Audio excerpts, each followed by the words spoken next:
Então, dando continuidade ainda com essa parte básica de conjuntos e subconjuntos, a gente tem a oitava questão. E na minha oitava questão ela fala: dados os conjuntos A com os elementos 2, 3 e 9, o conjunto B com os elementos 1, 3, 8 e 4, e C com os elementos 1, 3, 5, 7 e 9. Determine os conjuntos que satisfazem as condições. Então, na minha alternativa A, eu tenho o conjunto J, onde esse conjunto ele é formado pelos elementos que pertencem a A e não pertencem a B. Então, a gente vai procurar os elementos que pertencem ao conjunto A, mas eles não podem pertencer ao meu conjunto B. Então, vamos verificar.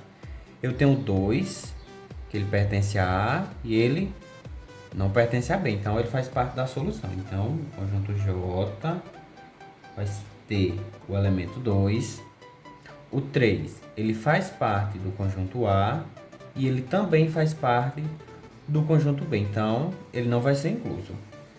O 9, ele faz parte do conjunto A, mas ele não faz parte do conjunto B. Então, o 9 será incluso. E esse é o conjunto dos elementos de J.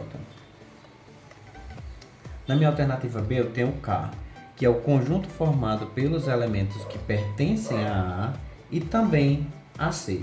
Então, o elemento ele tem que pertencer ao conjunto A e também tem que estar no conjunto C. Então, vamos lá. Eu tenho 2, ele pertence ao conjunto A, mas ele não pertence ao conjunto C. Então, ele não vai fazer parte da minha solução. Eu tenho o 3, que ele pertence a A e ele também pertence ao meu conjunto C. Então, o 3 vai estar incluso. Eu tenho o 9, que ele pertence ao conjunto A e o 9 também, a gente verifica que ele também pertence ao conjunto C. Então, o 9 vai fazer parte do conjunto K.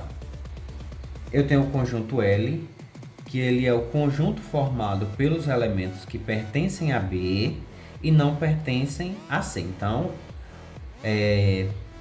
a solução do conjunto L será os elementos que pertencem ao conjunto B, mas não aparecem ou não pertencem no conjunto C. Então, vamos lá.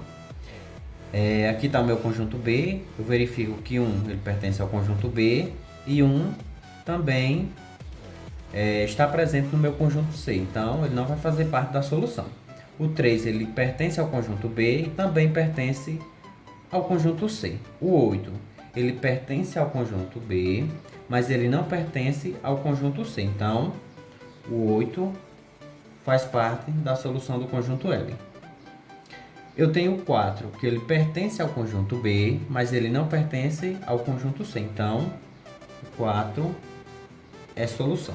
Na minha alternativa D, o conjunto M, que ele é formado pelos elementos que pertencem a C e não pertencem a B. Então, a gente vai olhar aqui para o nosso conjunto C e ele não pode ter os elementos de B. Então, o 1, ele pertence a C, mas ele também pertence a B. Então, ele não vai ser incluso. Eu tenho o 3, que ele pertence a C e ele também pertence a B, então não vai ser incluso.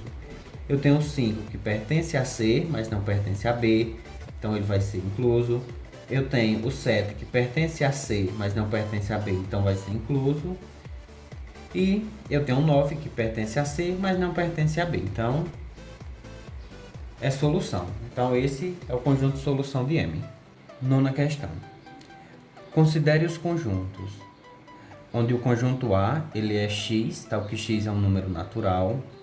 Eu tenho B, que é o conjunto x, tal que x é um número natural múltiplo de 5.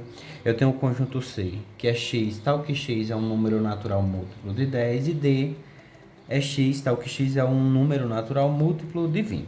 Então, vamos escrever alguns dos elementos de cada um desses conjuntos para a nossa resolução ficar melhor de se fazer. Então, vamos lá. X é um número natural, certo? X tal que x é um número natural. E qual é o conjunto dos números naturais?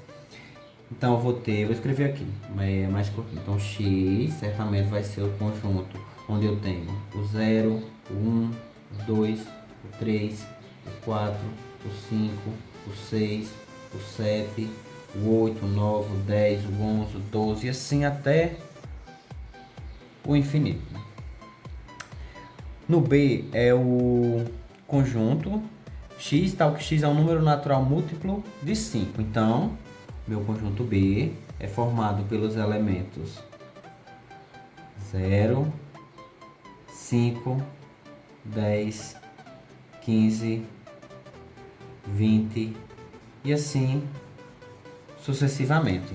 Certo? É os múltiplos de 5. 5 vezes 0, 5. 5 vezes 1, 5. 5 vezes 2, 10 e assim eu prolongo. Do mesmo jeito vai ser aqui para o conjunto C. Então, conjunto C é formado pelos elementos múltiplos de 10. Então, eu vou ter o 0, o 10, o 20, o 30, o 40 e assim sucessivamente até o infinito. Conjunto D são os múltiplos de 20. Então, eu sei que o meu conjunto D vai ser formado pelos elementos 0, 20, 40, 60 e assim para o infinito. E ele manda escrever relações entre dois dos conjuntos A, B, C e D usando os símbolos de contém, está contido e não está contido. Então vamos lá, para a gente ficar melhor ainda de visualizar, vamos fazer um diagrama de Venn. Então eu tenho, por exemplo, esse conjunto maior, onde ele é o conjunto dos números naturais, certo? Então eu tenho aqui o meu conjunto A, onde ele tem os elementos 1, 2, 3 e assim sucessivamente. Então, necessariamente esse conjunto A ele vai conter os elementos tanto do conjunto B, quanto do conjunto C, quanto do conjunto D, porque vai aparecer o 5, vai aparecer o 10 aqui, outra hora vai aparecer o 20, o 40, o 30, vai aparecer todos os elementos dos outros conjuntos. Então, o meu A, ele é o conjunto maior. Agora a gente tem aqui dentro os subconjuntos de A. Então, eu tenho o subconjunto B, onde eu tenho os elementos 5, 10, 15, 20. Então, aparecem os elementos dos outros conjuntos. Então, aparecem os elementos do conjunto C e do conjunto D. Então, eu tenho aqui o 5,